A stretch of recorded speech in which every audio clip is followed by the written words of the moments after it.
So, very good afternoon to all of you all.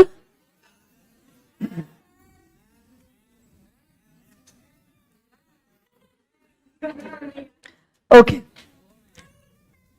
आज हम लोग कंपनीज एक्ट और एलएलपी एक्ट दोनों भी एक्ट्स का रिवीजन करने वाले हैं एकदम डिटेल में.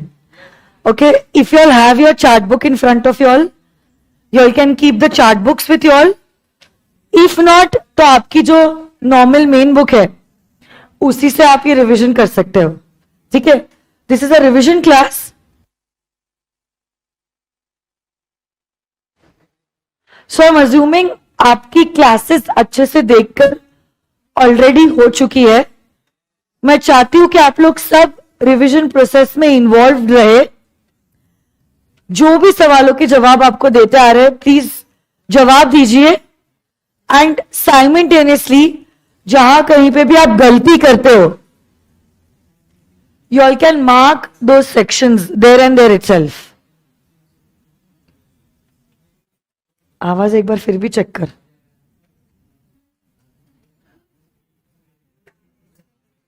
Check. Virtual students, is the voice okay? Let me no.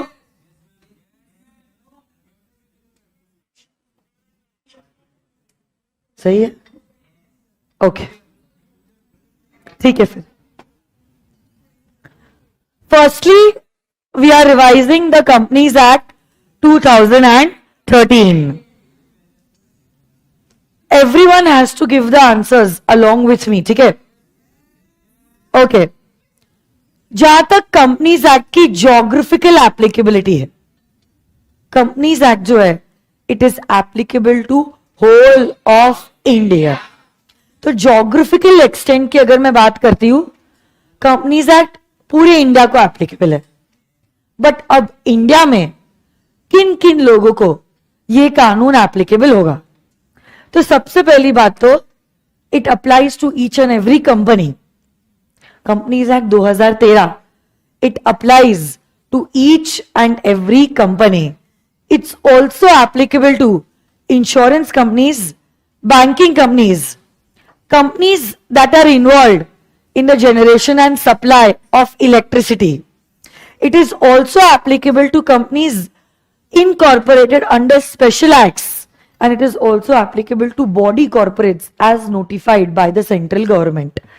तो सीजी ने कुछ बॉडी कॉर्पोरेट्स को नोटिफाई भी किया है, जैसे कि national highway authority of India, food corporation of India. ये लोग कंपनीज भी नहीं है, ये लोग बॉडी कॉर्पोरेट्स है, बट फिर भी इन लोगों को कंपनीज एक्ट 2013 जो है वो एप्लीकेबल हो जाता है.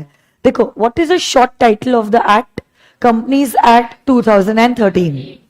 This act applies to whole of India.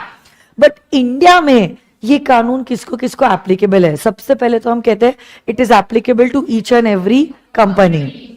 It's also applicable to banking companies, insurance companies, companies in the generation or the supply of electricity. Also applicable to companies incorporated under special acts, and also applicable to body corporates which have been notified by the central government. What is the definition of the word company? अब जब हम act को देखते हैं बड़ी मजेदार तरीके से लॉ मेकर ने कंपनी शब्द को डिफाइन किया है. कहते हैं company means a company. What do you mean by company? Company means a company incorporated under this act or under any previous company law. तो अगर आपने आपकी कंपनी को बनवाया है 2013 एक्ट के अंदर, तब तो आपके ऑर्गेनाइजेशन को हम कंपनी कहेंगे. But even if your company was incorporated under previous acts, जैसे कि 2013 के पहले 1956 का एक्ट था, तब भी हम आपको कंपनी मानेंगे अंडर दिस एक्ट. उसके वजह से अगर आप कंपनी हो गए, आपको क्या 470 सेक्शंस लग गए? Yes. So that is why it's important for us to know what do you mean by the word company. So company means a company incorporated under this act or under any previous company law. But इस definition से कुछ खास समझ में नहीं आता है इसलिए हमने कंपनी के देखे थे कुछ फीचर्स। तो बताओ कंपनी कैसी होनी चाहिए? Class. C is for common C, L is for limited liability, A is for artificial person, P is for perpetual succession and S is for separate। पहली बात तो my dear friends, common seal it acts as a signature for the company. Company तो natural person है नहीं, it's an artificial person. अगर company artificial person है तो आपके और मेरे जैसे डॉक्यूमेंट्स पे साइन नहीं कर सकता है। तो इसीलिए हमने कॉमन सील का कॉन्सेप्ट इंट्रोड्यूस किया है। हमने कहा है ये जो कॉमन सील है इसको अगर आप लगा देते हो तो माना जाएगा कंपनी ने क्या कर दिया है, अपना कंसेंट दे दिया है। बट आज के जमाने में कॉमन सील मैंडेटरी है या ऑप्शनल है? तो अगर आपके पास कॉमन सील है क्या बात है, बट अगर आपके पास कॉमन सील ना भी है तो ऐसे केस में 2 डायरेक्टर्स और 1 director along with the company secretary can sign that document और माना जाएगा कंपनी ने अपना कंसेंट दिया है। L is for what? Limited liability. यहां पे मेंबर्स की लाइबिलिटी कैसी होती है? लिमिटेड होती है। अब कितने हद तक लिमिटेड होती है वो डिपेंड करता है आपकी कंपनी क्या टाइप की है। इसी के बाद गॉड ब्लेस यू, इसी के बाद हम लोग कंपनीज के टाइप्स को देखने वाले हैं। Okay, we are going to classify the types of companies. तो डिपेंडिंग अपॉन डिफरेंट टाइप्स हम लोग ये देखेंगे कि मेंबर की लाइबिलिटी कितने हद तक लिमिटेड है। पते की बात यह है हर मेंबर की लाइबिलिटी होती है लिमिटेड। पार्टनरशिप और सोल प्रोप्राइटरीशिप जैसा नहीं है जहां पे आपको घर का पैसा डालना पड़ेगा। यहां पे मेंबर्स की लाइबिलिटी होती है limited. Next, CL, A is for artificial person. Company is an entity which is created by law. तो इसलिए उसका नेचुरल बर्थ नहीं हुआ है, बाय अ प्रोसेस हमने कंपनी को रजिस्टर करवाया है और इसीलिए कानून की आंखों में इन the eyes of law a person is born. और ये जो पर्सन बॉर्न हुआ है यही पर्सन एक आर्टिफिशियल पर्सन होता है, यही पर्सन होता है एक artificial person. So company form of organization is an artificial person because it is created by law. System के द्वारा, लॉ के प्रोसेस के द्वारा ये एंटिटी इनकॉर्पोरेट होती है, रजिस्टर होती है और इसीलिए उसका बर्थ नेचुरल नहीं है। And that is why we call the company as an artificial person. साथ साथ में कॉमन सील, ये तो हो गया CLA। P is for perpetual succession. Company form of organization का होता है परपेचुअल सक्सेस। परपेचुअल मतलब कंटिन्यूअस, सक्सेशन मतलब एग्जिस्टेंस। मतलब मेंबर्स आएंगे, मेंबर्स जाए, बट कंपनी जैसी है वैसी की वैसी ही रहेगी जन्मों जन्मों तक, युगों युगों तक कंपनी का एग्जिस्टेंस चलता ही रहेगा। Because its existence is different from the company itself. Company has a separate status in the eyes of law. Company अलग, members अलग, company अलग, directors अलग। हमने Salomon versus Salomon and Company Limited का case भी देखा था। वहां पे 2 Salomon ने कंपनी को इनकॉर्पोरेट किया था, वो डायरेक्टर भी बने, बट फिर भी Salomon अलग व्यक्ति है कंपनी के कंपैरिजन में। कंपनी अपने खुद के नाम पे एसेट्स खरीद सकती है, निखिल एंड ग्रुप, और अपने खुद के नाम पे लाइबिलिटीज भी इनकर कर सकती है। In fact company can sue someone in its own name and company can be sued by someone in its own name. It has a separate status, separate from its members and separate from its directors। तो ऐसे करके हमारे बनते हैं company form of organisation के features. आगे बढ़ने के पहले एक बार वापस से बता दो कंपनी के फीचर्स क्या है, कंपनी कैसी होनी चाहिए। क्या? C is for L is for, A is for, P is for, and S is for. Yes or no guys? Wonderful. Corporate wheel देखो, एक साइड पे हमने अभी देखा, देखो ना यहाँ पे, company has yes a separate status, मतलब कंपनी अलग, मेंबर्स अलग, कंपनी अलग, डायरेक्टर्स अलग.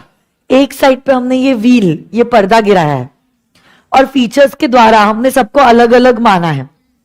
बट अब ऐसा नहीं होना चाहिए कि जनता जो है इसी व्हील का गलत फायदा उठाए, कंपनी के नाम पे गलत काम कर ले और जब पनिशमेंट की बात आए तब ऐसे कह दे ये लोग, नहीं नहीं गलत काम हमने नहीं किया है, ये तो वो कंपनी है जिसने गलत काम किया है और सजा हमको मत दो, कंपनी को जेल भेजो.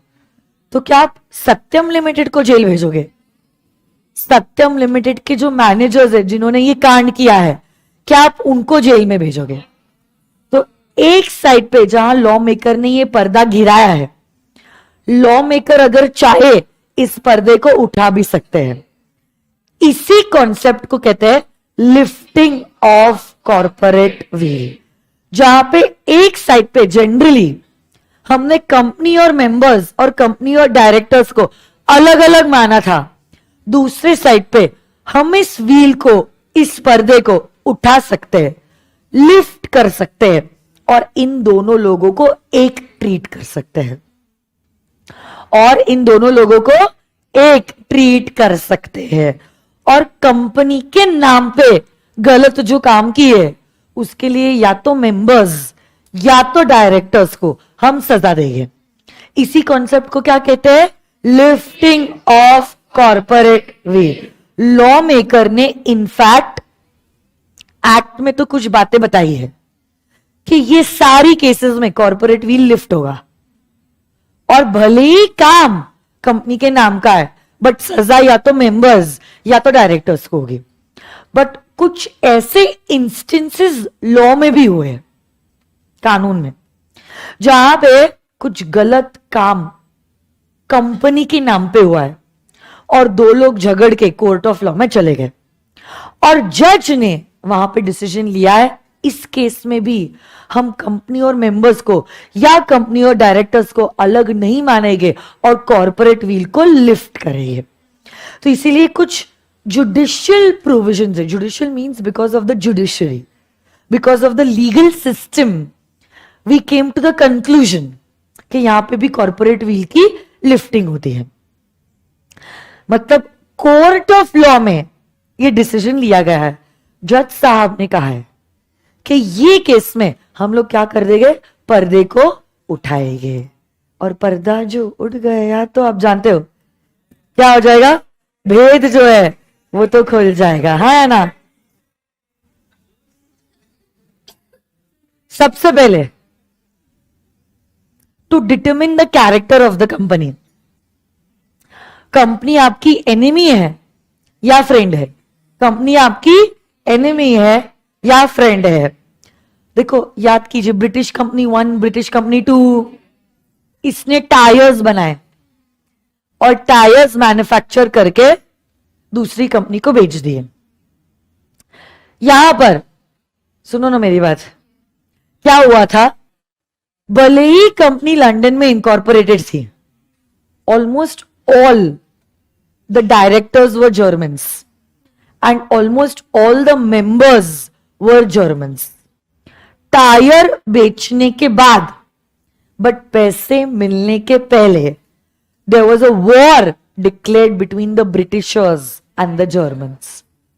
दूसरी कंपनी ने पेमेंट देने से मना कर दिया, कह दिया ये कॉन्ट्रैक्ट वॉइड हो गया है because there is a war that is been declared, आप हमारी एनिमी कंट्री हो. तो पहली कंपनी कहने लग गई हम भी ब्रिटिश कंपनी, आप भी British company, British company British company, भाई भाई, हम लोग एनिमीज नहीं है, हम लोग भाई भाई है. तो अब आप बताओ कंपनी का ये जो स्टेटस है आप किससे डिसाइड करोगे कि कंपनी ब्रिटिश है या जर्मन है? जहां इनकॉर्पोरेट हुई है उससे, या पैसा आ रहा कहां से है, पैसा जा रहा कहां पर है, मैनेजमेंट में कौन इन्वॉल्व है, किससे आप डिसाइड करोगे? तो इसीलिए रिगार्ड किया गया ये company is a German company. यहां पे हमने कॉर्पोरेट व्हील को क्या किया है, लिफ्ट किया है। So first case is to determine the character of the company. ये अगर आपको पता करना हो कि दूसरी कंपनी आपकी फ्रेंड है या एनिमी है, आप कॉर्पोरेट व्हील को लिफ्ट कर सकते हो। Second point, to protect revenue और taxes. Sir Dinshaw Maneckji Petit, Maneckji ने क्या किया, 4 प्राइवेट कंपनीज खोल दी और धीरे धीरे करके थोड़ा थोड़ा एसेट चारों कंपनी को ट्रांसफर कर दिया। जिस कंपनी की एसेट है उसी कंपनी की इनकम है, और ये चारों भी कंपनीज इनकम टैक्स के टैक्सेबल स्लैब में नहीं आ रही थी। तो बड़े ही चालाक तरीके से मानिक जी ने टैक्स को इवेड कर दिया। टैक्स को क्या कर दिया, इवेड कर दिया। अब ऐसे केस में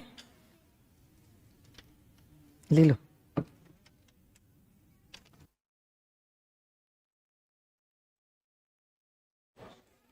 बड़े ही चालाक तरीके से मानिक जी ने टैक्सेस को क्या कर दिया, इवेड कर दिया।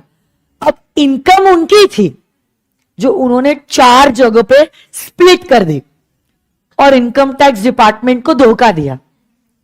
तो अब डिपार्टमेंट भी कहता है हम ऐसी हरकतें एक्सेप्ट नहीं करेंगे।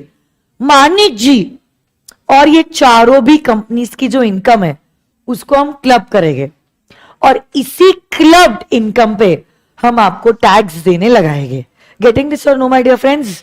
तो यहां पे हमने क्या किया है, क्या कॉर्पोरेट व्हील को हमने लिफ्ट किया है, हाँ है ना? और फिर हमने क्लब्ड इनकम पर मानिक जी को टैक्स देने लगाया है, हाँ है ना?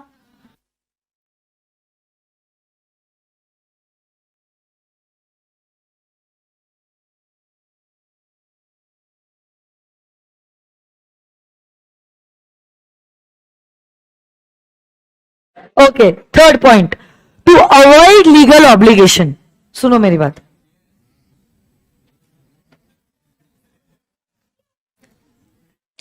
एक कंपनी ने क्या किया, मैनेजमेंट ने दूसरी कंपनी इनकॉर्पोरेट की, अपने कुछ एसेट्स वहां पे ट्रांसफर कर दिए क्योंकि उनको बोनस कम देना था अपने एम्प्लॉयज को, क्योंकि जितना ज्यादा प्रॉफिट उतना ज्यादा बोनस नहीं दे रहा था। इतना बोनस एम्प्लॉयज को, अपनी इनकम डाइवर्ट कर दी। दूसरी कंपनी के कोई दूसरा एसेट्स नहीं थे, कुछ दूसरा काम नहीं करती थी। Only purpose of incorporating the company was to not give bonus to the employees or to give reduced bonus to the employees. तो यहां पे भी हमने दोनों कंपनीज को अलग अलग नहीं माना, दोनों कंपनीज की इनकम को क्लब करके हमने बोनस अपने एम्प्लॉयज को दिया। मतलब क्या, हमने कॉर्पोरेट व्हील को लिफ्ट किया है। और last, second last point, holding and subsidiary. भले ही होल्डिंग और सब्सिडरी दो अलग अलग कंपनीज है, बट कुछ केसेस में हम ऐसा मानेंगे जैसे कि वो दो अलग अलग नहीं बल्कि एक ही कंपनी है। जैसे कि हम बनाते हैं कंसोलिडेटेड फाइनेंशियल स्टेटमेंट्स, जहां पे इनको अलग अलग नहीं एक ही मानते हैं। सिमिलरली अगर आप कोई भी कानून के प्रोविजन को डिफीट करना चाहते हो, कुछ फ्रॉड करना चाहते हो, कुछ कांड करना चाहते हो और कंपनी के अलग स्टेटस का गलत फायदा उठाना चाहते हो, हम कंपनी को नहीं बल्कि आपको सजा देंगे। जैसे कि सत्यम के केस में सत्यम लिमिटेड को हमने जेल नहीं भेजा, रामलिंगा राजू को हमने जेल भेजा है। तो यहां पे भी क्या हमने कॉर्पोरेट व्हील को लिफ्ट किया है? So these are the 5 cases wherein your corporate wheel can be lifted. Now next chart is relating to the types of companies. आ जाइए,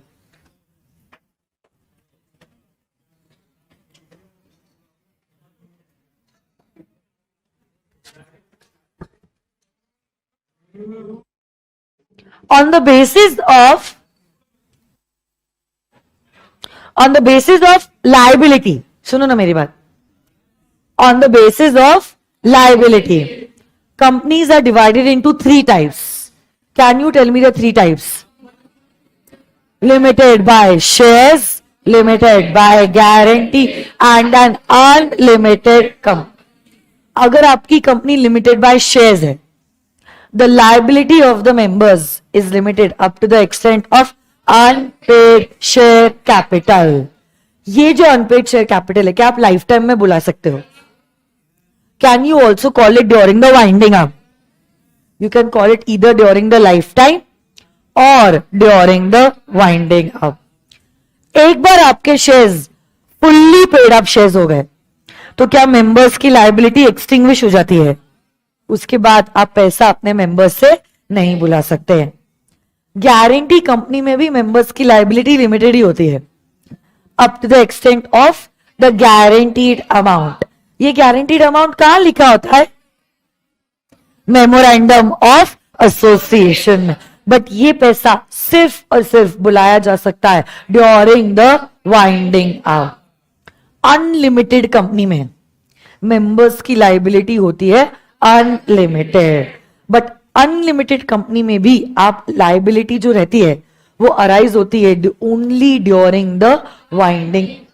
वो भी अगर कंपनी के assets are falling short to repay the liability, तभी आप ये पैसा मंगवा सकते हो, अदरवाइज आप पैसा नहीं मंगवा सकते. यस और नो गाइस? मेंबरशिप के हिसाब से companies are divided into two types, private company and public company. Private company and public company की तो डेफिनेशन कहती है जो कंपनी प्राइवेट नहीं है वो पब्लिक कंपनी है. तो पब्लिक कंपनी क्या है ये जानने के लिए आपको पहला जानना पड़ेगा what do you mean bye a private company. Virtual students आप लोगों ने भी जवाब देना है. ओके चलो. प्राइवेट कंपनी एक ऐसी कंपनी होती है जिसके आर्टिकल्स में आप 3 रिस्ट्रिक्टिव क्लॉजेस लिखते हो. L R P. एल किस बारे में बात कर रहा है? Limitation. Limitation on what? On the number of members. Private company में मैक्सिमम कितने मेंबर्स हो सकते? 200. मिनिमम कितने? 2. और मैक्सिमम? सही है गलत? Joint holders will be considered as 1. employee members and ex-employee members will not be counted. There is a restriction. Restriction on what? Transferability of its shares. R is for what? Restriction. Restriction किसके ऊपर? Very good. Ajay, Jagriti, Jatin, Mayank, Anshika, Vasu. Very good. Shubhi. Wonderful. All these are the virtual students जो अच्छे से जवाब दे रहे हैं. Okay. Joint holders will be considered as 1 और employee members and ex employee members will not be counted. R is restriction on the transferability of shares and P is for prohibition. Prohibition on what? Making an invitation to the public. तो जो company private नहीं है वो public है. Public company में there is no limit on the maximum number of members. सही है गलत? पब्लिक कंपनी में शेयर्स आर फ्रीली ट्रांसफरेबल. और पब्लिक कंपनी जो होती है उसमें क्या होता है? पब्लिक इशू किया जा सकता है. हाँ. इसी में प्राइवेट कंपनी का बच्चा है ओपीसी. 1 पर्सन जिसमें there is only 1 person as a member. Minimum भी 1 एंड मैक्सिमम भी 1. Minimum director 1 but maximum director 15. OPC के केस में क्या नॉमिनेशन करना कंपल्सरी है? Minimum nominee 1 and maximum nominee also 1. अब सबसे इंपॉर्टेंट चीज ओपीसी की जो है, अगर आप सोल मेंबर या नॉमिनी बनना चाहते हो, अगर आप सोल मेंबर या नॉमिनी बनना चाहते हो, कुछ कंडीशंस को सेटिस्फाई करना जरूरी है. कौन सा ये condition? You should be natural person, Indian citizen, whether you are a resident or otherwise, and you should be a major. और रेसिडेंट को उन्होंने डिफाइन किया है who has stayed in India for not less than 120. वापस से, you should be a natural person, Indian citizen, whether you are a resident or otherwise.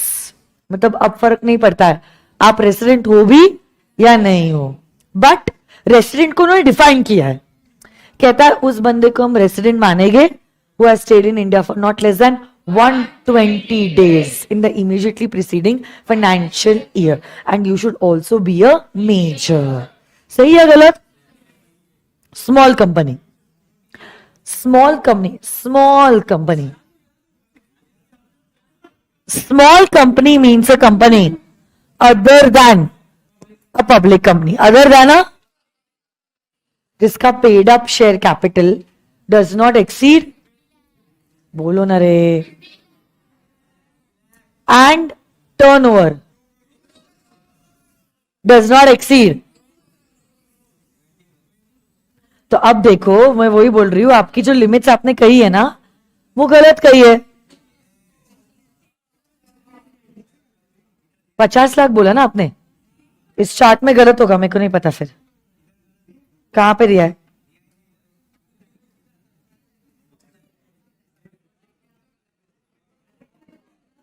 यहां पे दिया है ना बराबर. 50 लाख से such higher amount as may be prescribe. तो अब तो एक्ट और रूल्स दोनों देखेंगे ना, हायर नंबर प्रिस्क्राइब हुआ है, तो इसलिए figures that are relevant for us is 2 crores and 20 crores. So a small company means a company other than a public company, other than a जिसका paid up share capital does not exceed 2 crores और जिसका turnover does not exceed 20 crores. Yes or no guys? Next point. On the basis of control, companies are divided into 3 types: holding company, subsidiary company and an associate company.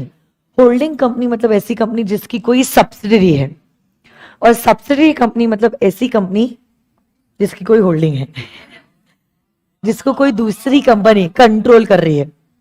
By what? Controlling the composition of the board of directors. कब माना जाएगा जब एक company दूसरी company के directors के composition को control कर रही है? When this company can either appoint or remove majority of the directors. You can either appoint or remove majority of the director. You control more than 1/2 of the total voting power and you all are chain subsidiaries. इसमें से कुछ भी होगा तो माना जाएगा आप में होल्डिंग और सब्सिडरी का रिलेशनशिप है. ओके 10 मिनट से आ जाओ, 10 minutes. Okay. Associate company. What do you mean by an associate company? Associate companies. You have a significant influence over the other company. अब significant influence मतलब क्या? Yes. You hold at least 20% of the total voting power. तो माना जाएगा you all are associate companies. उसके अलावा भी there are different categories of companies, miscellaneous. पहली बात तो government company. Not less than 51% of the paid up share capital is held either by central government, state government, partly by central and state government, and a subsidiary of a government company is also regarded as a government company. Foreign company मतलब ऐसी company which is incorporated, having a place of business, not for profit. Very very very very very important. Section 8 companies, ऐसी company को incorporate किया है not with the intention of making profits but with the intention of promotion of art, science, commerce, literature, education, sports वगैरह वगैरह. हाँ, social activities, protection of monuments, etc etc. ठीक है. ये कंपनीज डिविडेंड नहीं दे सकती है. They are prohibited from the distribution of dividend. In fact जितना भी प्रॉफिट उन्होंने कमाया है, has to be utilized for what?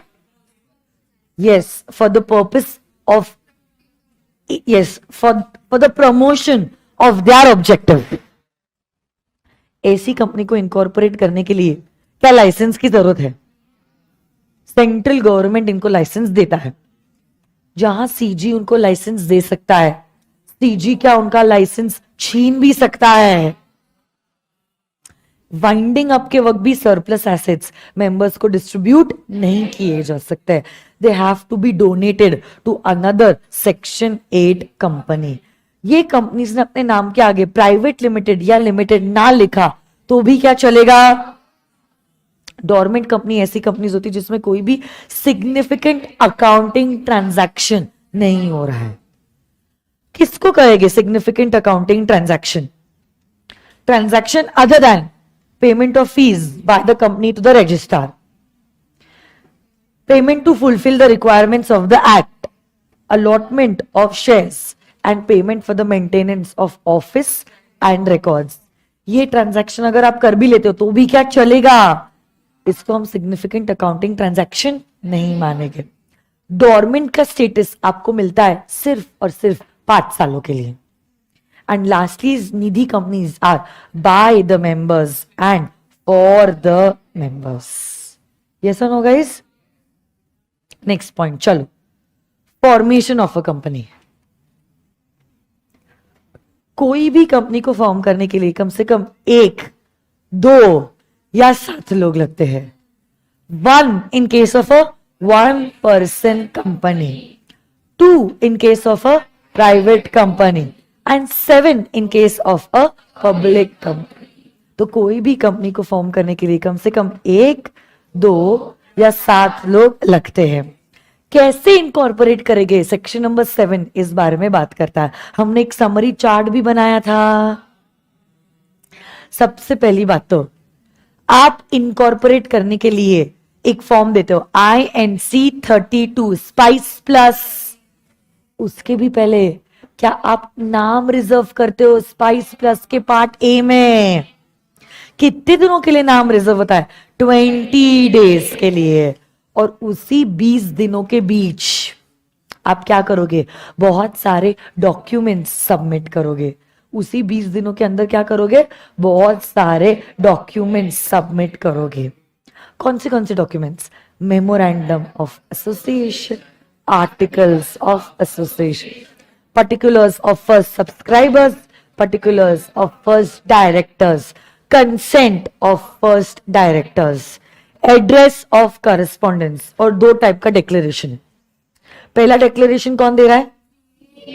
CA, CS, CA में एडवोकेट एंड डायरेक्टर. और दूसरा first subscribers and first directors. ये सुनो गाइज, ये सब कुछ करोगे तो आपको मिलता है एक सर्टिफिकेट ऑफ इनकॉर्प. इसी दिन से क्या कंपनी का जन्म होता है. जो नाम आपने सर्टिफिकेट पे लिखा है वही नाम कंपनी का होगा और उसी दिन से कंपनी पैदा हुई है. The date of incorporation. सही या गलत?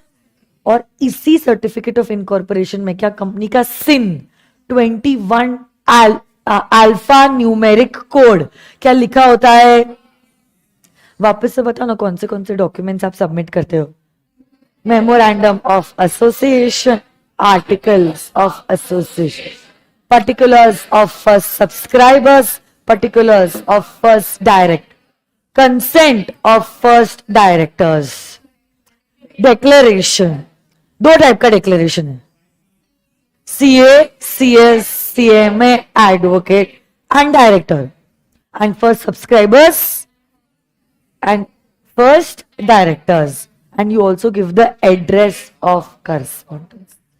ऐसे करोगे तो क्या एक कंपनी इनकॉर्पोरेट हो जाएगी. और यही जो कंपनी है क्या उसके फीचर्स क्लैप्स आ जाएंगे. सो this is the effect of registration, that now a new person will be born in the eyes of law, different from its members and different from its directors, can buy assets in its own name, can incur liabilities in its own name, can sue in its own name and can be sued in its own name. Yes or no, guys? Section number 10.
चलो आ जाओ.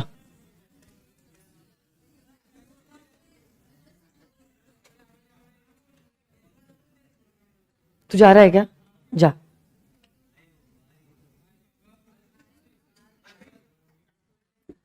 ठीक है चल. गई वो. एक बार सिर्फ देख लेना यहां से.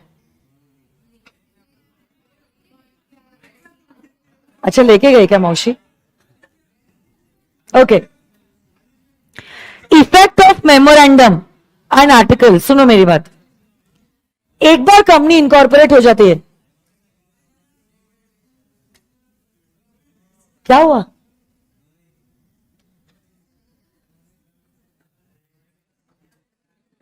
क्या हुआ? क्यों?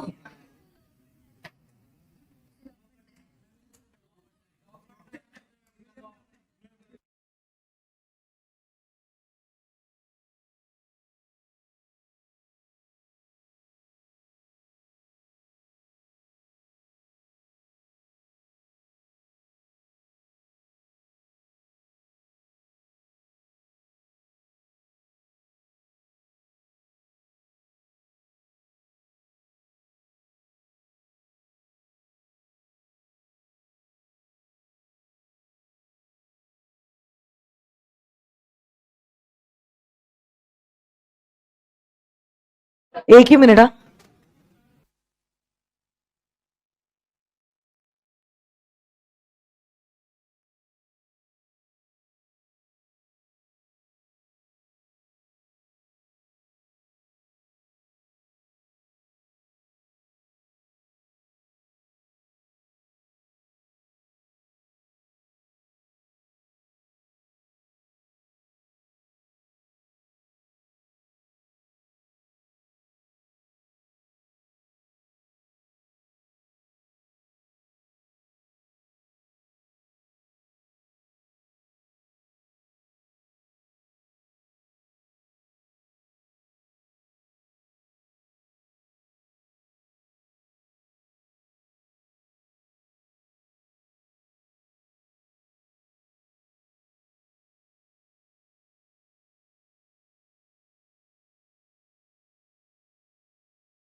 Okay let's continue. Check check check mic check.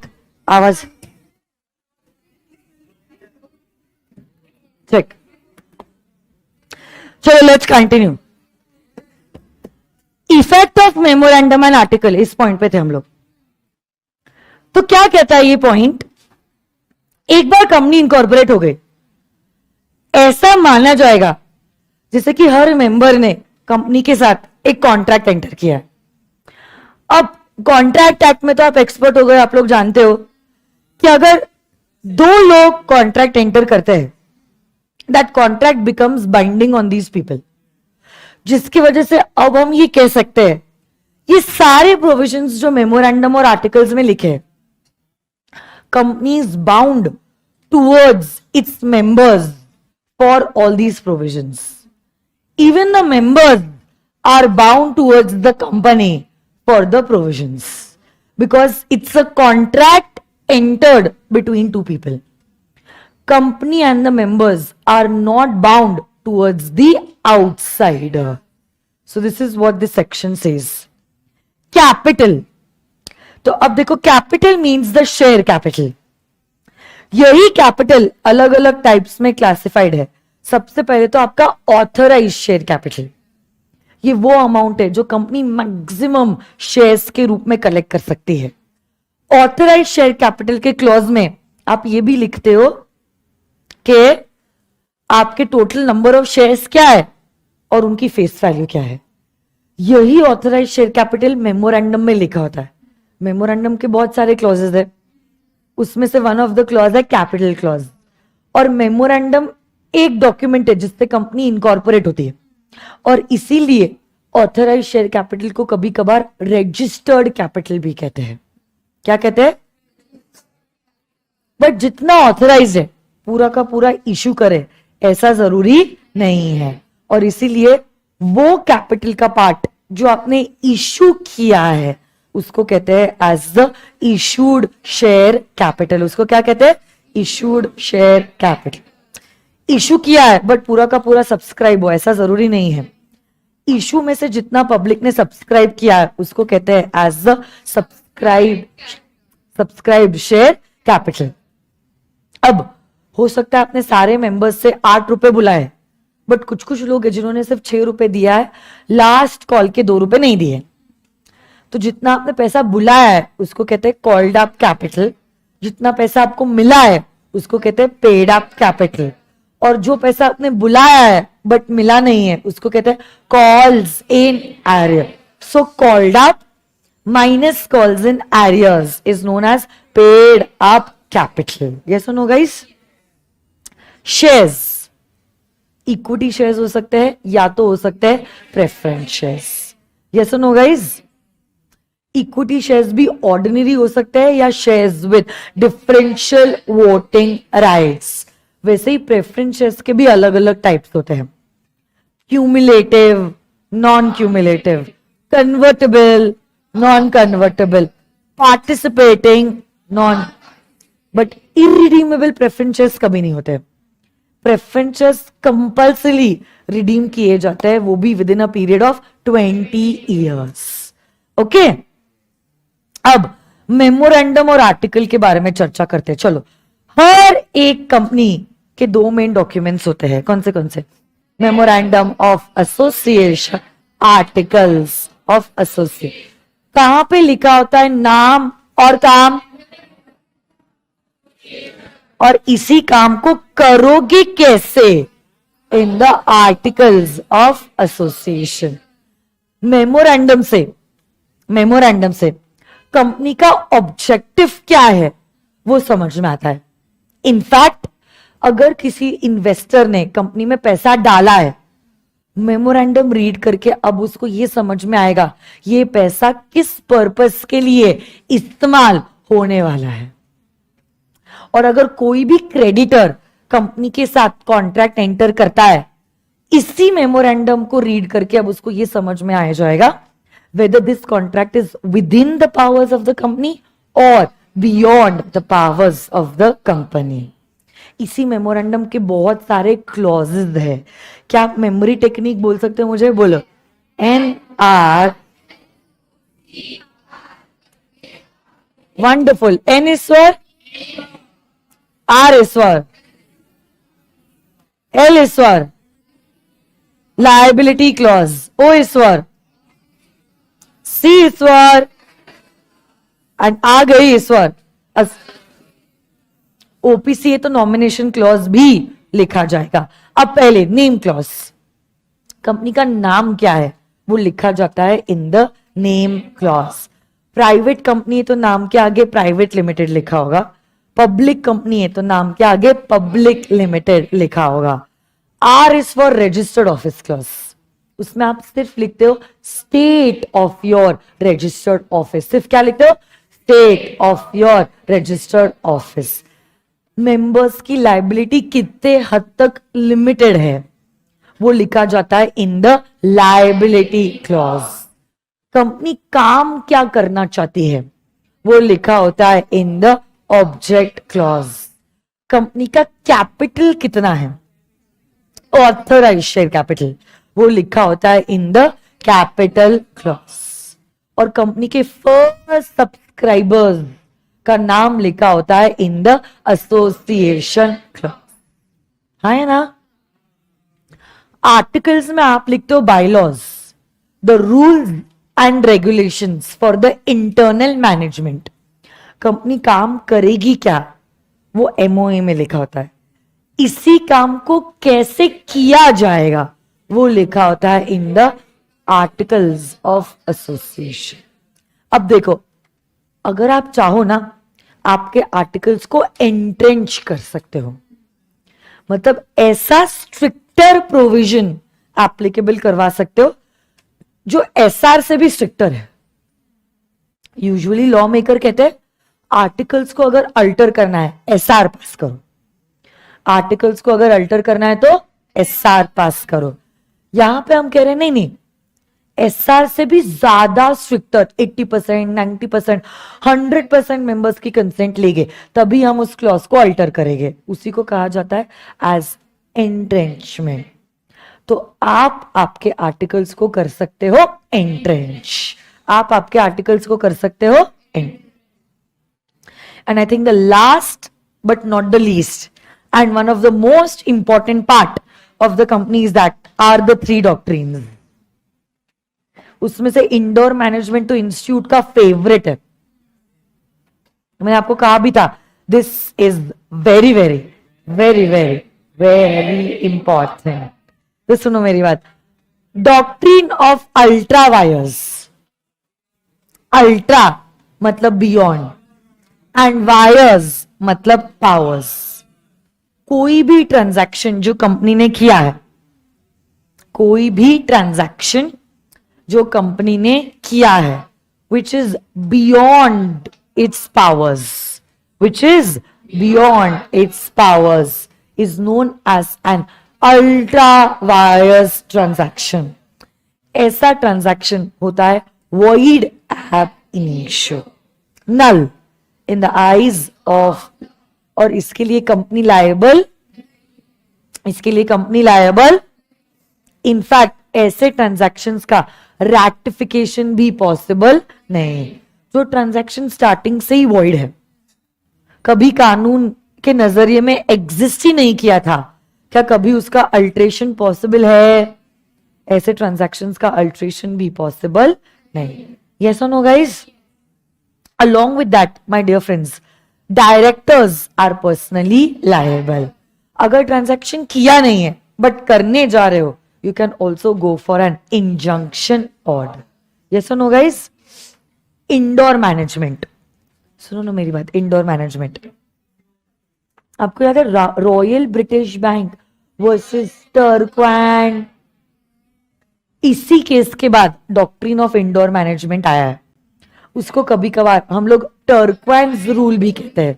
क्या कहते हैं? यहां पे कहा गया है अगर आपने एमओए और एओए रीड किया है, एमओए और एओए तो पब्लिक डॉक्यूमेंट्स है.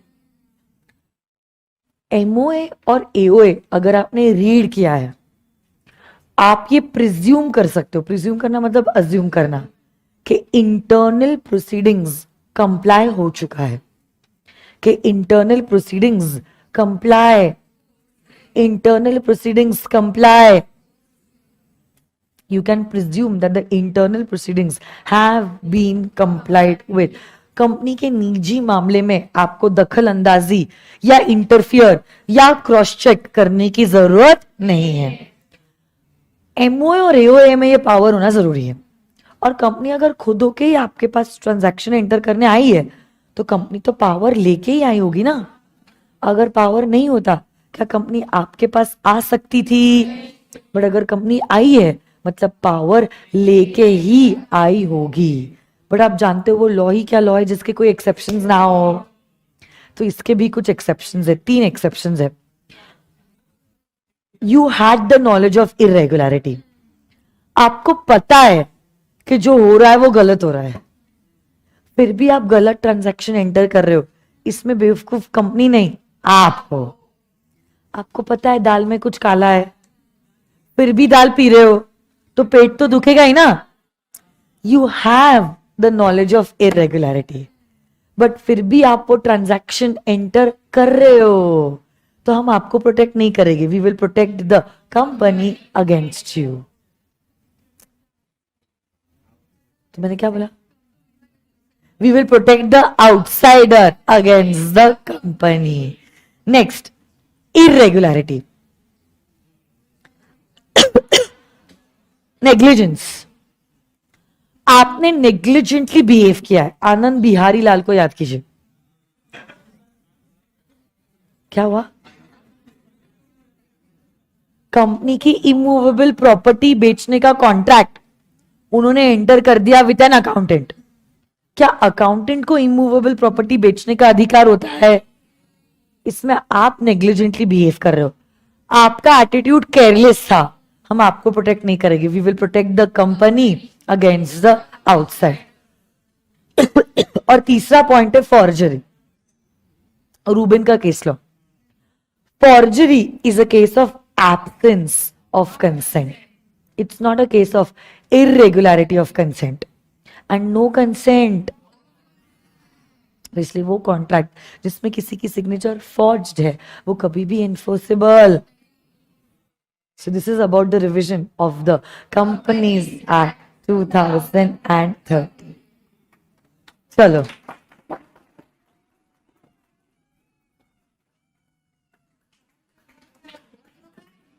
now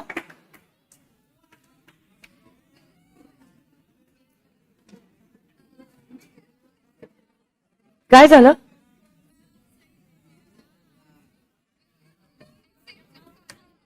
देखो यार, ऐसे कर रहे हो तुम मेरे साथ.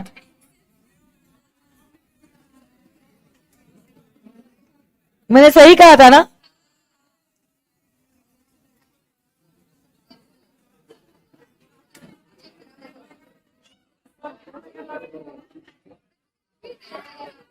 एलएलपी एक्ट जो है ना, एलएलपी एक्ट, वो मैं मेन बुक में से रिवाइज कर रही हूं because you know there are certain amendments also. ठीक है. और अमेंडमेंट क्लास जिन्होंने नहीं देखी है, first it's a request to please watch the amendment class because there are many newly inserted sections. Okay, so I would request every one of y'all to please watch the amendment class if you all have not watched it. It's available on our YouTube channel. सिर्फ देखना है आप लोगों ने बस.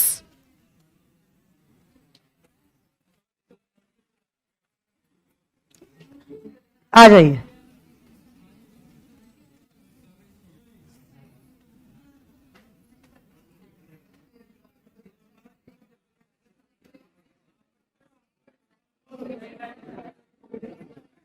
LLP act,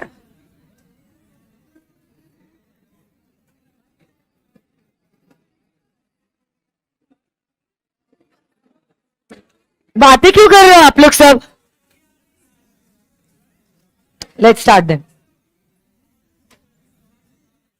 जहां तक geographical applicability की बात है, एलएलपी एक्ट जो है it's applicable to whole of India. काफी छोटी एक्ट है, 81 सेक्शंस ही है और 4 शेड्यूल है, बट आपको पूरा एक्ट एप्लीकेबल नहीं है, सिर्फ थोड़े बहुत प्रोविजंस है जो आपको एप्लीकेबल है। एलएलपी एक्ट, एलएलपीज का सबसे बड़ा एडवांटेज होता है कि यहां पे पार्टनर्स की लायबिलिटी होती है लिमिटेड। एक साइड पे जहां पे हमने कहा है कि पार्टनर्स की लायबिलिटी लिमिटेड होती है, दूसरी साइड पे हम ये भी कहते हैं उतनी फ्लेक्सिबिलिटी भी है पार्टनर्स के बीच में to do business transaction according to their own choice. So it's the blend of a company and a partnership. और हमने दोनों के भी एडवांटेजेस उठा दिए और एक नई एंटिटी को बनाया है which is an LLP. It is having the flexibility in the internal structure and at the same time the liability of the partners is limited. कुछ डेफिनेशंस है जो इंपॉर्टेंट है। सबसे पहले बॉडी कॉर्पोरेट, इसकी डेफिनेशन में चेंज है। Body corporate में क्या क्या इंक्लूडेड है? Indian company, foreign company, Indian LLP, foreign LLP, and it does not include a corporation or a cooperative society. Business is a very broad word to include trade, profession, occupation. उसके बाद financial year is the year माने की 12 months starting from 1st of April and ending on 31st of March. ऐसी LLP जो outside India incorporate हुई है but having a place of business in India is known as a foreign LLP. Partner के लिए आप लोग बता सकते हो कौन पर्सन पार्टनर बन सकता है? चलो,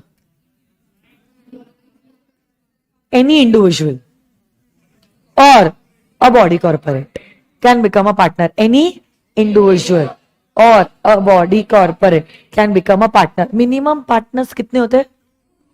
And is there any limit on the maximum number of partners? Individual में भी you should not be of unsound mind. Okay.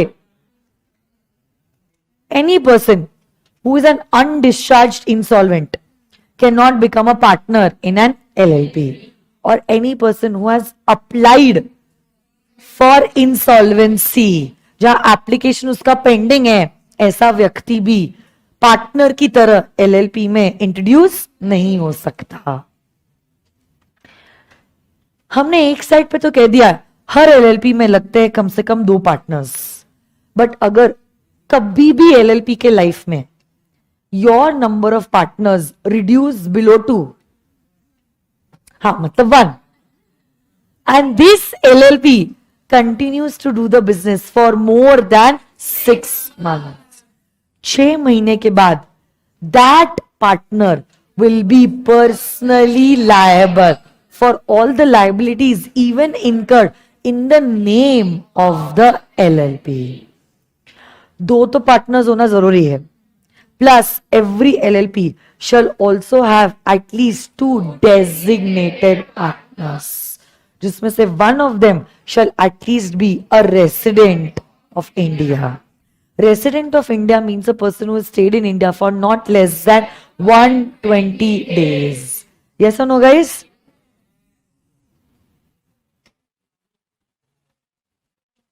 Features of an LLP. LLP natural person है या आर्टिफिशियल पर्सन है? LLP का क्या होता है? Perpetual succession. तो क्या LLP अलग, पार्टनर्स अलग? LLP में क्या म्यूचुअल एजेंसी होता है या नहीं होता है? LLP में म्यूचुअल एजेंसी नहीं। Every partner works for the LLP alone.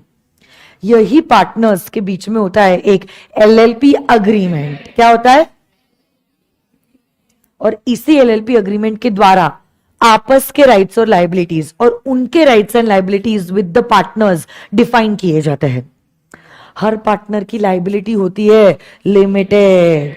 अगर LLP चाहे कि अपना कॉमन सील बना सकता है, हाँ या ना? कॉमन सील मैंडेटरी है या ऑप्शनल है? अगर कॉमन सील है क्या बात है, अगर ना भी है तो दो directors designated partners can sign on behalf of the LLP. हाँ या ना? मिनिमम कितने डेजिग्नेटेड पार्टनर्स होते हैं और मिनिमम कितने पार्टनर्स और maximum partners? LLP should be incorporated only to do business. LLP cannot be incorporated for a charitable purpose. क्या आपकी पार्टनरशिप फर्म LLP में कन्वर्ट हो सकती है? क्या आपकी प्राइवेट कंपनी LLP में कन्वर्ट हो सकती है? क्या आपकी अनलिस्टेड पब्लिक कंपनी LLP में कन्वर्ट हो सकती है? शेड्यूल नंबर 2, 3, 4 रिस्पेक्टिवली सारे डॉक्यूमेंट्स का फाइलिंग क्या इलेक्ट्रॉनिक फॉर्मेट में ही किया जाता है? हाँ या ना? Next,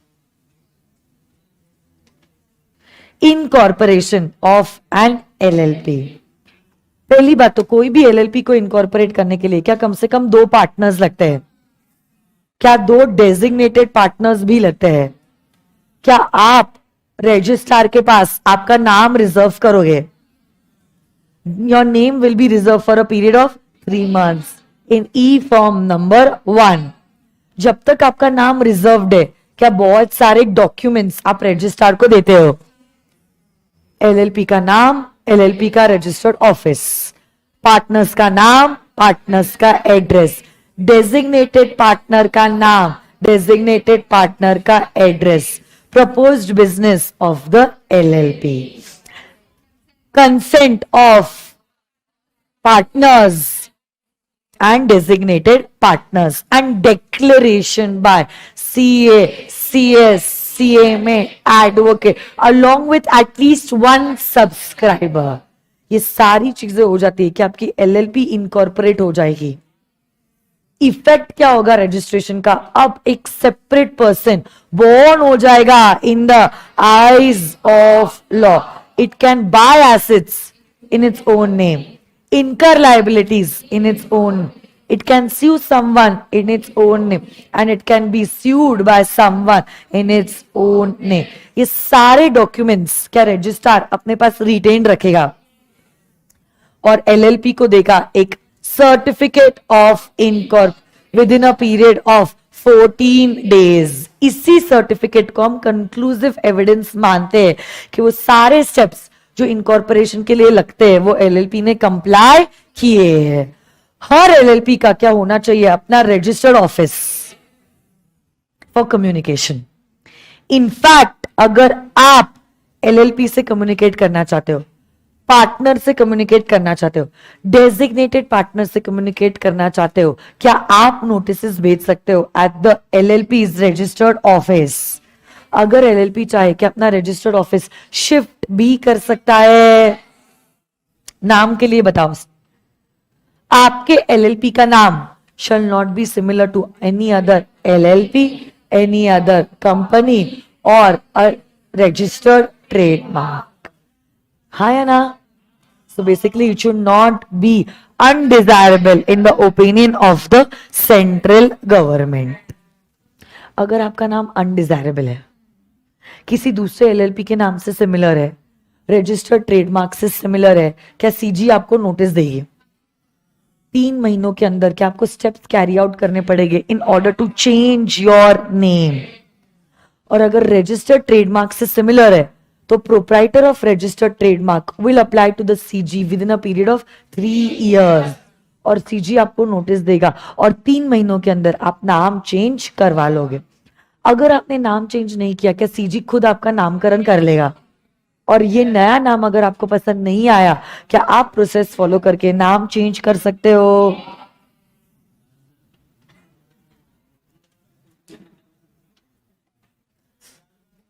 First subscribers to the LLP agreement will become the first partners।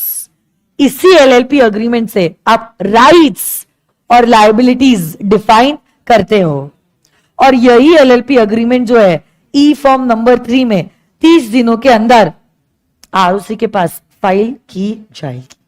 तो ऐसे करके एक नया पर्सन बॉर्न हो जाता है इन द आईज ऑफ। जैसे किसी पार्टनर की डेथ होती है, इंसॉल्वेंट हो जाता है, इंसेन हो जाता है, does he cease to be a partner? अगर कोई पार्टनर चाहे नोटिस देके क्या रिजाइन भी कर सकता है, but this notice has to be of at least 30 days. That also it should be given in writing to all other partners, and this shall also be delivered to the registrar. हाँ या ना? Partner का नाम या address change हुआ है, partner का नाम या एड्रेस चेंज हुआ है, उसको क्या 15 दिनों के अंदर एलएलपी को बताना पड़ेगा? एलएलपी को 30 दिनों के अंदर क्या रजिस्ट्रार को बताना पड़ेगा? कोई नया पार्टनर आया है, कोई एग्जिस्टिंग पार्टनर गया है, एलएलपी को इस बारे में रजिस्ट्रार को 30 दिनों के अंदर बताना पड़ेगा. इनकमिंग पार्टनर है तो क्या उसका रिटन में कंसेंट लोगे? And this document which you're submitting to the registrar shall be signed by all the designated part, shall be signed by all the. क्या म्यूचुअल एजेंसी का रिलेशनशिप एग्जिस्ट करता है? So every partner is liable to the LLP alone and not to other partners. उनकी liability कितने हद तक limited होती है? जितना उन्होंने अग्रीमेंट में लिखा है. अगर आप बियॉन्ड द पावर्स जाते हो, will you B personally liable for the same? आप उन्हीं ट्रांजैक्शंस के लिए एलएलपी को लायबल कर सकते हो, to those transactions which were entered, which were within the powers of the partner. Yes और no guys? Otherwise partner liable नहीं होता है. बट कुछ कुछ केसेस में पार्टनर्स की लायबिलिटी होती है अनलिमिटेड. कब कब अनलिमिटेड होती है? आपने ऐसी कोई हरकत की है in order to defraud the creditors और एनी अदर पर्सन और एनी फ्रॉड्यूलेंट एक्ट. पार्टनर्स की लायबिलिटी कैसी होगी? क्या आपको 5 सालों तक के लिए जेल भी भेजा जा सकता है और फाइन लगेगा मिनिमम 50,000 और मैक्सिमम ऑफ 5 लाख रुपीस. किसी ने अगर विसिल ब्लोइंग की है, एलएलपी के अब्यूजेस या नेग्लिजेंस के बारे में बताया है, या तो उसके ऊपर पेनल्टी नहीं लगेगी या तो उसके ऊपर रिड्यूस्ड पेनल्टी लगेगी. अगर उसने कुछ यूजफुल इंफॉर्मेशन प्रोवाइड किया है to the investigating officer during the investigation, in fact he will not be allowed to be suspended, harassed, threatened, removed, okay, or discharged just because of the fact that he provided certain useful information. हर एक LLP अपनी books जो है कैसे बनाती है? Double entry या single entry? और सारी की सारी बुक्स रखी जाती है एलएलपी के रजिस्टर्ड ऑफिस में. साल मतलब फाइनेंशियल ईयर कंप्लीट होने के 6 महीनों के अंदर क्या आपको स्टेटमेंट ऑफ अकाउंट्स और सॉल्वेंसी बनाना पड़ता है. इसी स्टेटमेंट को क्या आपको रजिस्ट्रार के पास सबमिट करना पड़ता है. और अगर आपके ऊपर ऑडिट कंपलसरी है, क्या आपको ऑडिट भी करना पड़ेगा? हाँ या ना?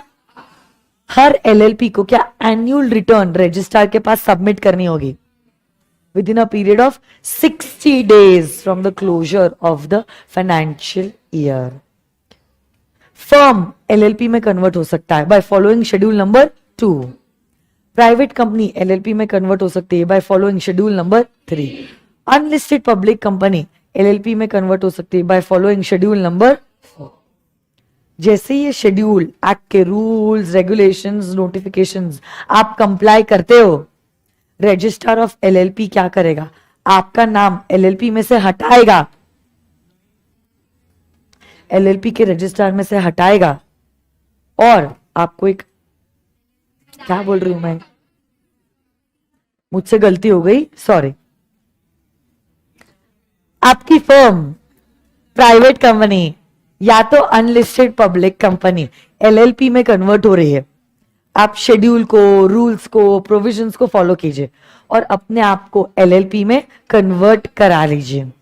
रजिस्ट्रार ऑफ एलएलपी आपको एक नया certificate of incorporation in the name of the LLP issue करेगा. जैसे ही आपको ये सर्टिफिकेट मिला, 15 दिनों के अंदर रजिस्ट्रार ऑफ फर्म्स या तो registrar of companies as the case may be को इन्फॉर्म कर लीजिए. उसी दिन से you cease to be a firm or a company and you become a LLP. Yes or no guys? Foreign LLP एक ऐसी LLP होती है which is incorporated outside and having a place of business. Winding up क्या आपका voluntary हो सकता है, winding up क्या हो सकता है also bye operation of law. बोलो ना. 6 से ज्यादा महीने हो गए बट अभी तक आपने 2 मेंबर्स की रिक्वायरमेंट को पूरा नहीं किया है. एक ही बंदा 6 महीने से भी ज्यादा LLP को रन कर रहा है. LLP is not in a position to repay its debts. या तो LLP ने ऐसी कोई हरकत की है जो इंडिया की इंटीग्रिटी को कॉम्प्रोमाइज कर रही है, या तो आपने फाइनेंशियल मतलब statement of accounts at solvency registrar के पास 5 या उससे ज्यादा सालों के लिए फाइल नहीं किया है, या अगर हमें लगता है there is some just and equitable ground, उस ग्राउंड से भी आपको वाइंडिंग अप का ऑर्डर पास करवाया जा सकता है. हाँ या ना. जैसे दूसरे पार्टनर्स या पर्सन्स LLP को पैसा लेंड करते हैं, क्या पार्टनर भी LLP को पैसा लेंड कर सकता है? अरे बोलो ना. हर डॉक्यूमेंट का फाइलिंग होता है इन द इलेक्ट्रॉनिक फॉर्मेट. समय के अंदर अगर आपने डॉक्यूमेंट को सबमिट नहीं किया, लेट फीस मतलब एडिशनल फीस देके भी क्या आप डॉक्यूमेंट्स को फाइल कर सकते हो? So this is all about the LLP Act. Newly introduced sections. अभी मैंने अमेंडमेंट क्लास किया था, वहां से आप कर सकते हो. अब हम आएंगे टू द लास्ट पेपर, मई 2022 का पेपर. आ जाइए.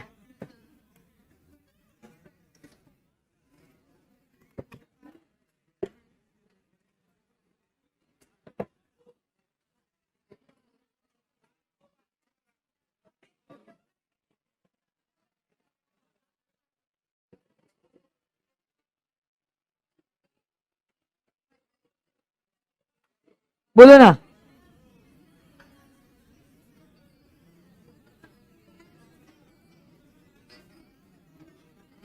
डायरेक्ट थ्योरी क्वेश्चंस ही आते हैं.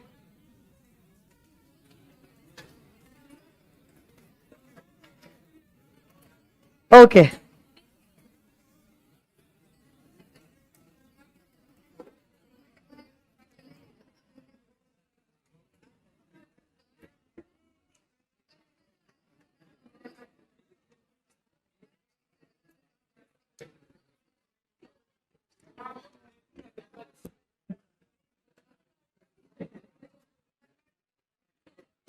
ICAI.org पे आ जाइए.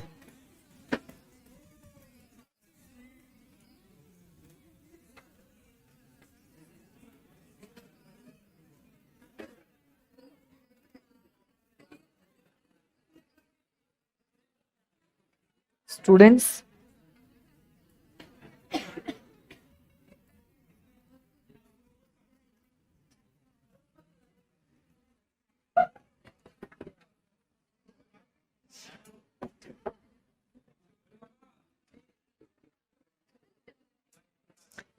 क्वेश्चन पेपर देख लो कैसा होता है.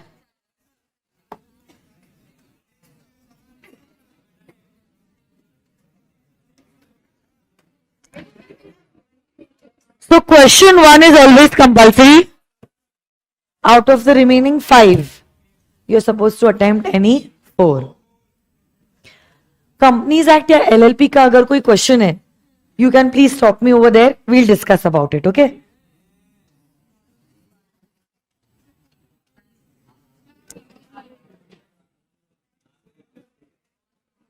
कंपल्सरी क्वेश्चन है.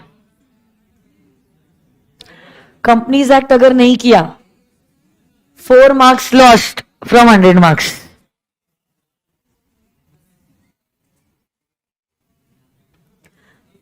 Articles of Arna Limited empowers its managing agents to borrow loan on behalf of the company. Miss Anika, the director of the company, borrowed 18 lakh in the name of the company from Quick Finance Limited, a non-banking finance company. Later on, Arna Limited refused to repay the money borrowed on the pretext that no resolution authorizing such loan has been actually passed by the company, and therefore the company is not liable to pay such loan.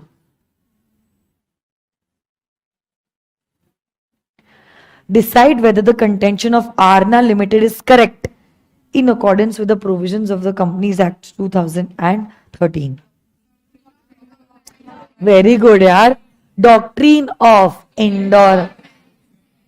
Company अगर खुद होके आपके पास चल के आई है, आपको सिर्फ ये देखना है मेमोरेंडम और आर्टिकल्स में पावर है या नहीं.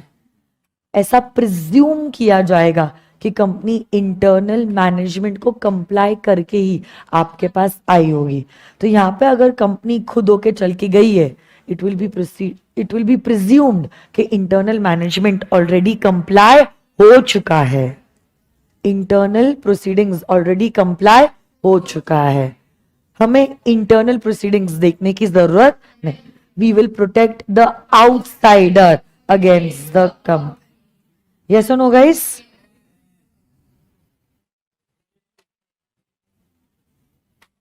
Explain the provisions regarding the registration of the LLP under the LLP Act. चलो बताओ. सबसे पहली बात तो, will you reserve the name of the LLP? E-form number 1 for a period of 3 months.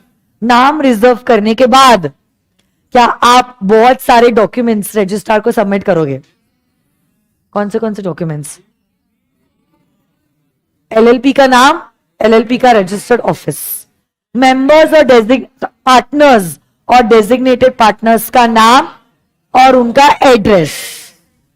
फिर उसके बाद business, proposed business of the LLP, consent of all the and the designated partners, declaration by one CMA added along with one subscribers to the LLP agreement. ये सारी चीजें अगर आप करते हो तो ही क्या आपको registrar certificate of incorporation grant करेगा. उसी की बात आपकी LLP इनकॉर्पोरेट होती है. So it's a 5 marks direct theory question. एक कंपनीज एक्ट का, एक LLP एक्ट का.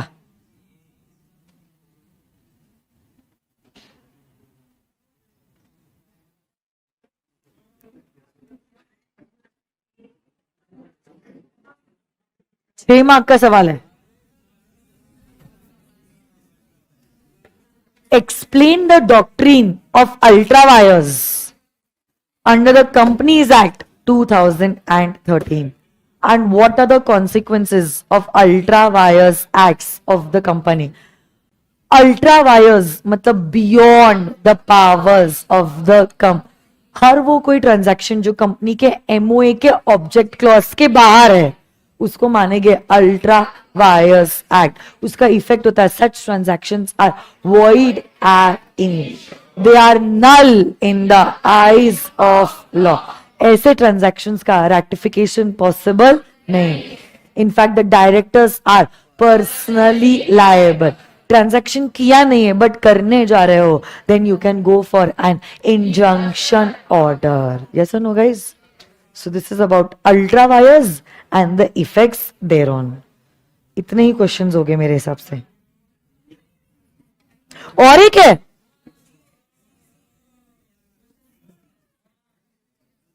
Mr. R is an Indian citizen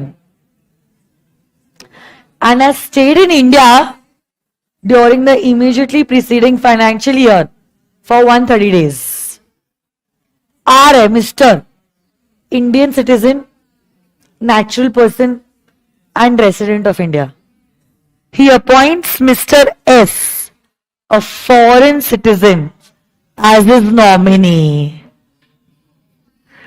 ये जो तीनों भी कंडीशंस है sole member as well as nominee के लिए है. नॉमिनी को भी natural person, Indian citizen, resident of India होना. S is a foreign citizen who stayed in India for 125 days during the immediately preceding financial year is R eligible to be incorporated as a one person company. तो क्या R sole member बन सकता है? Yes, क्योंकि वो natural person, Indian citizen, resident of India है. If yes, can he give the name of S in the memorandum as the nominee? Why no? Because he is a foreign citizen. और foreign citizen ना ही sole member ना ही nominee की तरह appoint हो सकते हैं. So he will have to appoint someone else to be the nominee for his OPC. हाँ, हो गया. चलो एक बार जोरदार तालियां आप सब लोगों के लिए.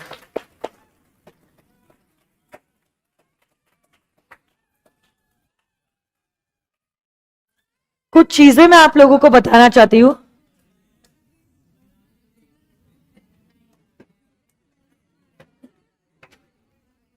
You know that law paper is a subjective paper. तो आप कैसे आंसर्स लिख रहे हो वो भी बहुत इंपॉर्टेंट है. हमने क्लास में बहुत डिटेल में डिस्कस किया है कि आंसर्स को लिखते कैसे हैं. तो अब क्वेश्चन या तो डायरेक्ट थ्योरी हो सकता है या तो केस स्टडी बेस्ड क्वेश्चन हो सकता है. डायरेक्ट थ्योरी भी आप पॉइंट वाइज फॉर्मेट में लिखोगे.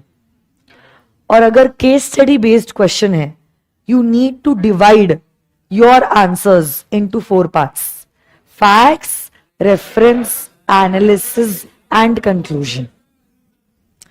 यू मेक इट श्योर कि आप ग्रामेटिकली करेक्ट हो, स्पेलिंग मिस्टेक्स नहीं है और सिस्टमैटिकली फॉर्मेट में आप आंसर लिख रहे हो. एवरी क्वेश्चन ना बंच ऑफ क्वेश्चन, जैसे कि क्वेश्चन 1 में ABCD है, क्वेश्चन 2 में ABC है. Every bunch of question has to be stated on a new page. तो हर बंच को आप नए पेज से शुरुआत करो. तो जैसे क्वेश्चन ABCD सब लिख लिया, D यहां पे खत्म हुआ है, क्वेश्चन 2 आप अगले पेज से शुरू कीजिए. तो और सिस्टमैटिकली आप आपके आंसर्स को प्रेजेंट करते हो. आपके आंसर्स आप सिर्फ एक ब्लैक बॉल पेन से लिख सकते हो. No ink pen and no other colour pen is allowed. I love pink, green is my lucky colour, ऐसा नहीं होता है. Not even blue. हाँ, you can only write with a black ball pen. Previous 3 sessions जो हुए थे उसमें मैंने Indian contract act, sale of goods act और पार्टनरशिप रिवाइज किया था, और प्लस मैंने पास पेपर भी डिस्कस किया था. आज कंपनीज एक्ट और LLP हो गया और उसमें भी हमने जून का पेपर देखा है. तो टेक्निकली जून का पेपर हमने पूरा सॉल्व कर लिया है, पूरा का पूरा. But you know how questions are asked. But what is also equally important is how answers are presented. Writing practice करना बहुत इंपॉर्टेंट है. कल से मैं क्या करने वाली हूं, इंडियन कॉन्ट्रैक्ट एक्ट के मेरे जो फास्ट ट्रैक लेक्चर्स है, 4 बजे हर रोज एक लेक्चर अपलोड होने वाला है. तो Indian contract act you need to complete by Diwali. पूरा फास्ट ट्रैक. हो सकता है आपकी बैच में मैंने Indian contract act regular batch में 40 दिनों में बढ़ाया है. तो ये जो इंडियन कॉन्ट्रैक्ट एक्ट है 15 दिनों में पूरे 6 यूनिट्स है. इंडियन कॉन्ट्रैक्ट एक्ट में पूरे 6 यूनिट्स आपके हो सकता है 18 लेक्चर्स में 18 आवर्स में कवर हो जाएगा. तो अब आने वाले 18 दिनों में टारगेट है जो फास्ट ट्रैक लेक्चर्स में मैं सिखा रही हूं. लेक्चर देखो, सुन लो मेरी बात, लेक्चर देख लो. फास्ट ट्रैक बैच के लेक्चर्स है, मतलब it's not a revision batch. Try to understand, it's a fast track batch. Conceptually हर चीज में वापस समझा रही हूं हिंदी इंग्लिश मिक्स 60-40. तो this is the last opportunity to get your concepts clear. उसके साथ साथ ही आप लर्न कर दो. इनफैक्ट 4 बजे मेरा लेक्चर अपलोड होगा, 5 बजे तक लेक्चर खत्म हो जाएगा. लेक्चर देख लिया, 1 रीडिंग कर लो. सपोज लेक्चर नंबर 1 में मैंने आधा फर्स्ट यूनिट कंप्लीट कर दिया है, फर्स्ट यूनिट का आधा से फॉर एग्जाम्पल कंप्लीट कर दिया है, 1 to 1 रीडिंग वापस कर लो आप. अभी तो आपको पूरी क्लैरिटी हो जाएगी कितनी चीजें आपकी वीकनेसेस है या पेंडिंग है, उधर ही खत्म कर लो. और रैंडमली आपकी क्वेश्चन बैंक उठाओ और उस टॉपिक से रिलेटेड आपको हर रोज, मैं कह रही हूं हर रोज 3 आंसर्स लिखने हैं. आप बहुत सीरियसली लो मेरी बातों को, अभी आप लाइटली नहीं ले सकते हो. 5 महीने पहले जब बैच शुरू हुई थी तब बात अलग थी. Now you all can feel the heat of the competition. हर रोज जो टॉपिक मैंने पढ़ाया है 3 क्वेश्चंस आपको लिखने हैं, उनके आंसर्स. जब तक आप राइटिंग प्रैक्टिस नहीं करोगे, मैं आपको बोल रही हूं, आपको मार्क्स नहीं मिलेंगे. मेरा पेपर का इकोनॉमिक्स और मैथमेटिक्स जैसा सुहाना सफर नहीं है. लॉ पेपर के बहुत एक्सपेक्टेशन है. सब कुछ अगर याद है, लर्न भी कर लिया, समझ भी लिया, फिर भी आपको मार्क्स नहीं मिलेंगे. आप जेन्युइनली अच्छे मार्क्स चाहते हो ना, 2 महीने एग्जैक्टली है, 60 दिन आपके एग्जामिनेशन को. हर रोज आपको 3-3 आंसर्स लिखने होंगे. कोई भी 3 आंसर्स आप लिख लो, बट कोई भी 3 के बदले मैंने आपको ऑलरेडी अप्रोच दिया है. फास्ट ट्रैक लेक्चर 4 बजे अपलोड होगा, 5 बजे तक कंप्लीट हो जाएगा.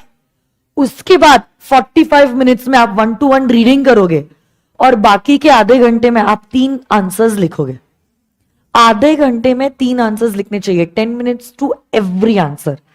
उससे 1 मिनट ज्यादा आपको देना नहीं तो आप आपका पेपर कंप्लीट नहीं कर पाओगे. सुन रहे हो क्या मेरी बात?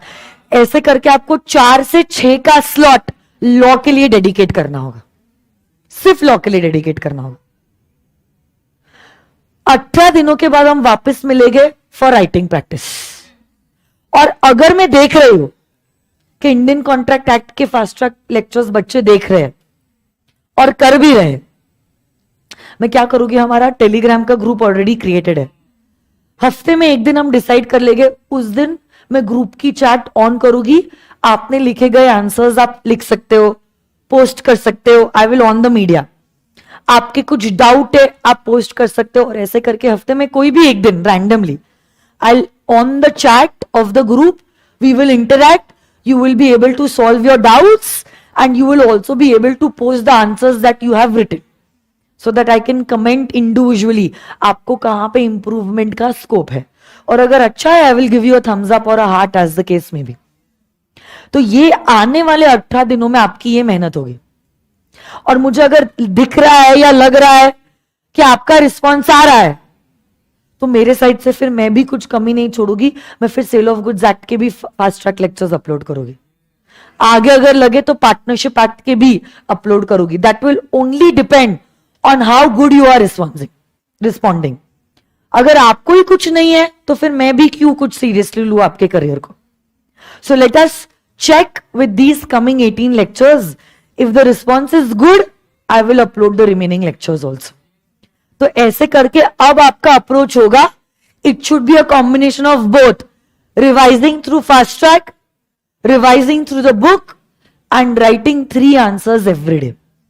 ऐसा अप्रोच अगर आने वाले 60 दिनों में किया है, अच्छे मार्क्स के साथ पास होना से आपको कोई नहीं रोक सकता है. ठीक है? तो बहुत बार गड़बड़ अप्रोच में हो जाती है. बच्चा क्लास में सिंसियरली अटेंड करता है, सुनता भी है, होमवर्क भी करता है, बट प्रेपरेटरी लीव में प्रिपेयर कैसे करना है उस बारे में बच्चे को समझ में नहीं आता है. ये 60 डेज में आपका यही अप्रोच होना चाहिए. ये अप्रोच अगर है, believe me you all will clear with flying colours. Okay?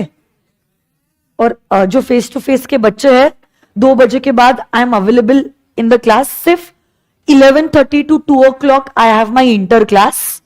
After that, from 2 to 3:30, 4 o'clock I am at office. You all can come and personally meet me and ask your doubts. कुछ paper अगर आपने solve किए वो आप लेके आ सकते हो. I am ready to guide you, है ना. So all the best for your examination. Always stay inspired, stay blessed. All the best. Lovely teaching you all. Bye bye.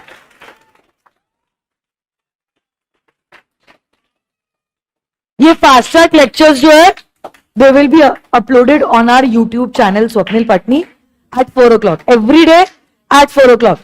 4 बजे के पहले make it sure you are completing the rest of the papers and subjects. 4 से 6 मेरा slot होगा और उसके बाद आप वापस से दूसरे पेपर्स कंटिन्यू कर सकते हो. Bye bye.